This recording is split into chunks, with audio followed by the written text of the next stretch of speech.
Okay, so gaming is heating up in just about every aspect, especially in the higher tier space, meaning 4K at a higher refresh rate. You've of course got the new consoles like PlayStation 5 and Xbox Series X and new hardware for PC left and right that frankly not much of us can afford. Amongst all of that are some awesome displays to pull all the power from our consoles and PCs to give us an amazing gaming experience. And today I have the Gigabyte M28U ARM edition, which will draw from both my custom gaming PC and PlayStation 5. This model is one of few of their M lineup monitors, and when it comes to Gigabyte, trust me when I say I've used their products plenty. With a 4K display, a built-in KVM, HDR, a 144Hz refresh rate, and a built-in monitor arm, this is easily one of the more compelling 4K displays, all while being more on the more affordable side of 4K monitors.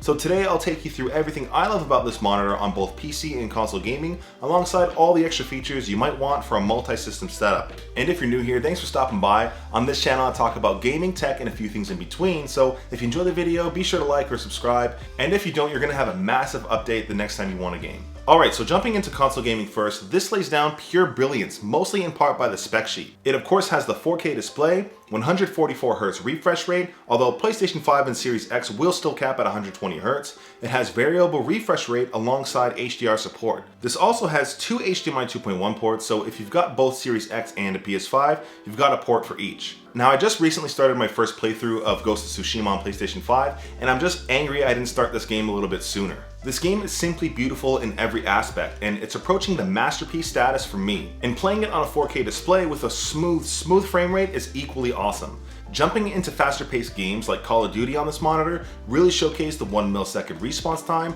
as well as the AMD FreeSync capabilities this monitor has. Now, I still absolutely suck at Call of Duty like I always mention, but at least it's really nice to play on a display like this. And Call of Duty on console with a high refresh monitor is always the way to go for me. When testing HDR, I love to jump into games like Horizon Forbidden West or Cyberpunk 2077, since these games really showcase the beauty of graphics the PS5 can push out. HDR 400 won't give you the brightest HDR experience, but it's most definitely noticeable and it's a nice to have option. And it's not that you'd really run into any sort of viewing angles since this is a monitor in a monitor setting, but honestly it's perfectly fine, especially with the matte finish on this display. I'm actually curious though, let me know in the comments, but do you prefer a glossy or a matte finish on your displays? Now, if you're looking to take full advantage of the 144Hz refresh rate, you're definitely going to need to hop into PC gaming. This monitor is hooked up to my custom gaming PC, which is rocking a now dated RTX 2070 with 16GB of RAM and an i7. By no means is my PC decked out, but it still holds up pretty well for certain titles in 4K. For myself, I can still get a super solid 60Hz in Red Dead Redemption 2 if I do want to crank up the settings a little bit, and even to this date, it's still one of the best looking games you can play. And if you're not new to my channel, you know I'm absolutely trash at just about every game except Overwatch somehow, and I'm still blasting fools on this monitor. I haven't played as much competitive this season, but I'm still playing at Grandmaster 3 rank as a support main and still dunking on these children. Probably because they don't have an M28U. In this game, regardless of monitor though, I do always play on medium graphic settings to reduce visual clutter since I'm always playing rather competitively. And again, similar to Call of Duty, the 1 millisecond response time is an absolute plus for competitive shooters. And Diablo 4 is finally out. Can you believe Diablo 3 came out almost 12 years ago? Anyways, Diablo 4 on here has been an absolute pleasure to play. It's been a while since I've actually scheduled time to game like this, and it's nice to have played D4 launch on this monitor. I am running Druid and it's been a good time. I've realized this game isn't so graphically intense as I thought it'd be, so I'm running this at high settings on 4K. Now, stepping out of gaming for a moment to talk about the unboxing and setup, the whole monitor package here is actually pretty robust. You have an included HDMI 2.1 cable, a DisplayPort cable, as well as the USB upstream cable, which I will talk about shortly for the KVM. Of course, you've got the power lead, the stand, and the monitor itself. Now, coming down to the setup, it's really super easy and takes only a few minutes. You will need a screwdriver though, just to keep that in mind. The stand itself is in 3 parts. There's the actual arm, the base plate, as well as the desk anchor. To set up, all you gotta do is screw the base plate into the arm with the included screws, and simply place the anchor into one of the 2 hole sets depending on the thickness of your desk.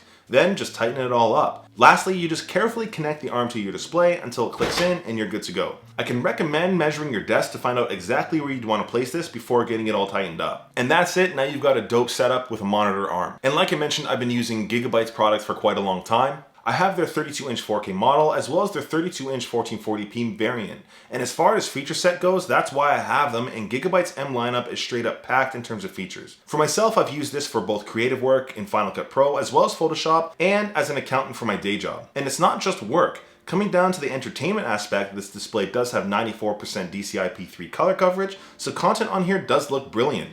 There are two 3-watt speakers built in as well, and while these are mostly fine for things like work calls, you'll still want to grab a set of speakers or a headset. For myself, I always game using a headset anyway, so I don't really have an issue there. Now for myself, I do want to mention my absolute favorite feature of this monitor apart from the 4K display, and that's the built-in KVM. If you've ever wanted multiple systems on one display with a single keyboard and mouse setup, this is literally everything you've needed to make it happen, and that's the built-in KVM. With a click of a single button on the back end, you can swap all your peripherals plugged into the USB hub on the monitor, and swap them between the USB upstream system, in this case it's my PC, and the USB-C system. For myself, that's my laptop. In my case, I use the USB-C port for my MacBook Pro or HP ZBook, and my NuFi Air 96 and Logitech gaming mouse are hooked up. And again, with one press, I can bounce them between both my PC and my laptop setup. And if you're wondering, the USB-C port does give 18 watts power delivery. It's not huge, but it will keep your laptop from discharging, or it might even charge it a little bit slowly. Coming down to the build and design of this monitor, it's actually done pretty well, considering it's only $600, which is a lot cheaper for 4K monitors of this feature set. And off the bat, you can definitely tell how refined and clean this makes your setup with the included monitor arm. I've said it many times, I've always been team monitor arm for every display I've used, and this follows suit with keeping your desk setup clean. The monitor arm has tilt, swivel, as well as 90-degree rotation, and something unique here you don't often see on monitor arms is actual height adjustment. Definitely a nice touch. It has really good range of motion as well, all while keeping cables managed.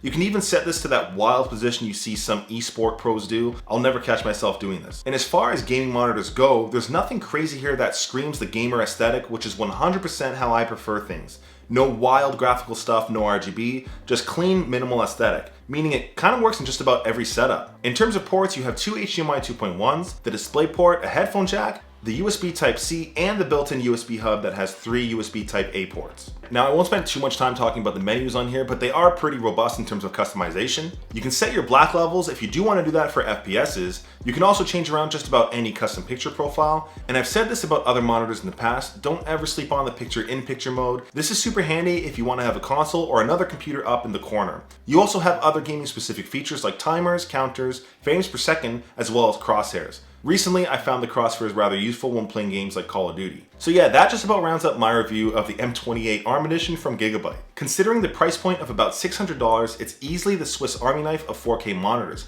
covering just about everything from PC gaming to console gaming, as well as creative and professional work. I've been a huge fan of Gigabyte products for years now, so this definitely doesn't disappoint. Considering most 4K monitors with less features are $200 to $400 more expensive, this is definitely a great pick for just about anyone. But let me know what you'd primarily use this for, PC and console gaming or creative work. Anyways, that's been it. Thanks for watching till the end. Till next time.